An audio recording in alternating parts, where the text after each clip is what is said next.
Welcome to my channel, where the scariest stories come to life. Before we dive into today's chilling tale, make sure to hit the subscribe button and turn on notifications, so you never miss a story. Now, let's get into the horror. I live in a quiet neighborhood with my wife. Our community has a group page on Facebook that many of the residents are in. The page is used to post any news in the community, and anybody can post there. Most of the time, people will just post things like animals they've seen in their backyards or that they were having another yard sale. Other times, things like community events were posted there, or even pictures of the weather. Every now and then, though, if some suspicious activity or crimes went down, that's where everyone would post about it. That's pretty rare, though, because our area has always been considered to be very safe. In the years that I've been a part of that Facebook group, the craziest crimes I can remember were when a police chase cut through the town once, or another time when someone's garage got broken into. One morning, I went on the Facebook page and saw a post that was quite concerning. It was talking about some possible carjacking attempts and suspicious characters idling near the golf course. When I read the post, it spoke of a man lurking on the side of a certain street, hiding in the woods. The man apparently walked out in front of somebody's car and tried to yank open the door, then tried to break open their window. Luckily, the driver was able to get away in time and called the police. When they got there, they did not find the man. Less than a week later, a similar-looking man was seen in that same general area, just observing people, standing by the side of the road. He seemed to go back into the woods and disappear. He was described as having long brown hair and a very noticeable beard. And this was very concerning to me because our backyard was very large and went all the way to that very same spot. So technically, that guy would have been standing on our property. The woods he was seemingly living in were our woods. We have 5 acres, and most of the woods go directly back behind our house. There's so much of it that we rarely ever venture far into them.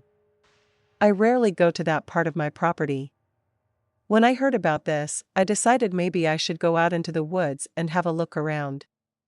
I hadn't been out there in a while.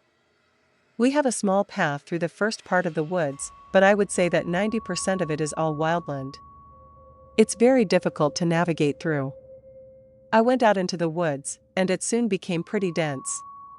After wandering around for about 30 minutes, I hadn't seen or heard anything particularly strange, so I simply went back inside. We were not sure why a man would be hanging out in that area, and we didn't know who it could possibly be either. That very same night, my wife and I were at home. I was in the living room watching some TV with her when she got up to grab something in the kitchen. I believe it was about 10 p.m. or so. Most of our lights were off. When my wife got into the kitchen, I remember her announcing that something had triggered the light in the backyard. We had motion detecting lights back there for the smaller area that was not woods, a grassy area, and our patio. Both of us assumed it must be an animal, most likely a deer of some sort. I got up and headed out to see what it was. However, I didn't see anything for several moments. I looked out into the darkness until I saw a man walking out of the woods and into our yard. I knew right then and there that this had to be the very same guy that people had been talking about. We watched from our window as the man lingered around our yard. I thought about opening a window and yelling at him, but I didn't know if that was the best idea. We moved back as the man walked closer to our house. We didn't really think he could see us because our lights back there were off, but I wasn't quite sure. I got out my phone and dialed 911, just to be safe. The guy immediately walked over to our back door and began forcefully trying to open it. Thankfully, it was fully locked. After a few moments of this, he walked back out into the yard and eventually over to our shed in the corner. He went inside of it. I told the police what was going on, and they didn't take very long to respond to the situation. They got there just minutes later. They went to the shed and tried to get the man to come out for a while. There were several things inside he could use for a weapon. After almost 20 minutes of standoff, eventually they got the guy to come out willingly. I learned that just a little bit before we'd seen him in our backyard, he tried to carjack somebody else on that same road before taking off into the woods. The police had already been called about that incident, which must have been why they got there so fast. That also must have been why he was trying to get inside our house and then hid inside the shed. I'm glad that my wife noticed the light coming on and that we saw the man in time. If not, maybe he could have gotten inside or gotten away with this. Looking back, it makes me wonder how long the man had been living in our woods, exactly. I'm not sure why he chose that specific spot, but he had been seen there multiple times for a very long time. It was extremely creepy.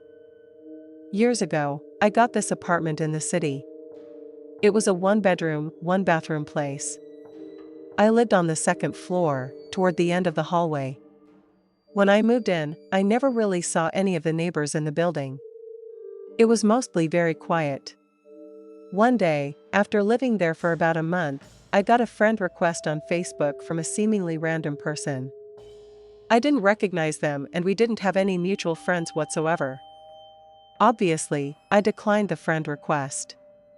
The next day, he sent me another, this time with an additional message telling me he was my next-door neighbor. I accepted the request then, not knowing who he was. I told him I hadn't known that since I'd never seen him before. He said it was fine.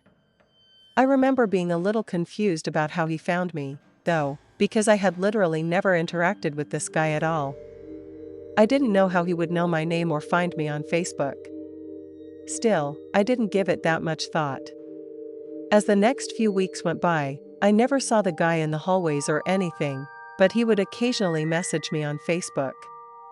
He would just ask random, standard things, how my day was, how work was, things like that.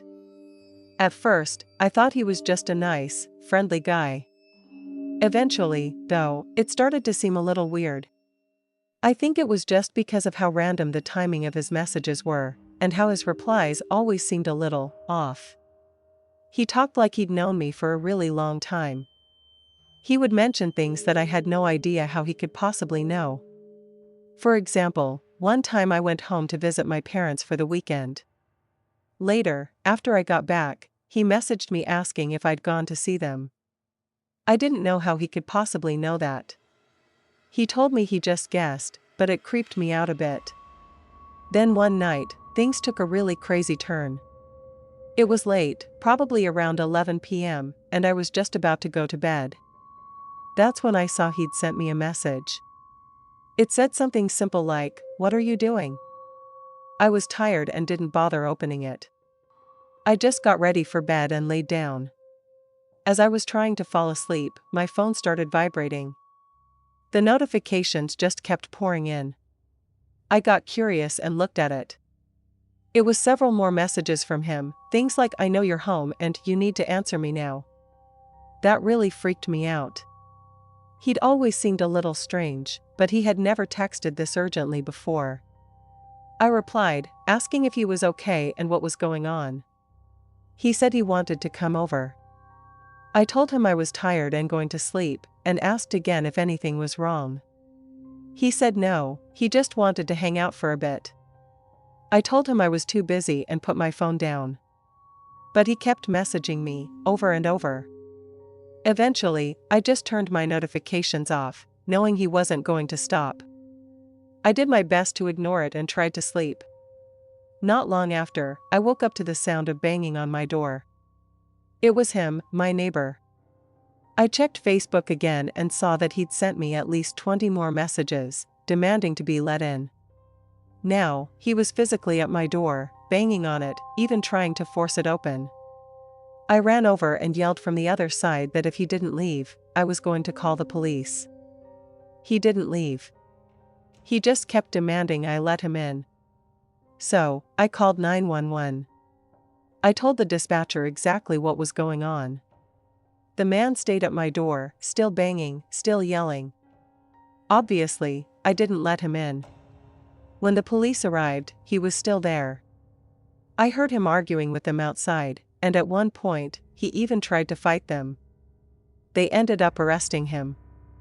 I'm pretty sure the guy was either crazy or on drugs or something. I really don't know why he acted that way, but I'm just glad I didn't open the door or ever meet him in person. Thanks for sticking around till the end. If you enjoyed the story, don't forget to give the video a like and leave a comment with your thoughts. And if you haven't already, hit that subscribe button and turn on notifications so you never miss a terrifying tale. See you in the next one.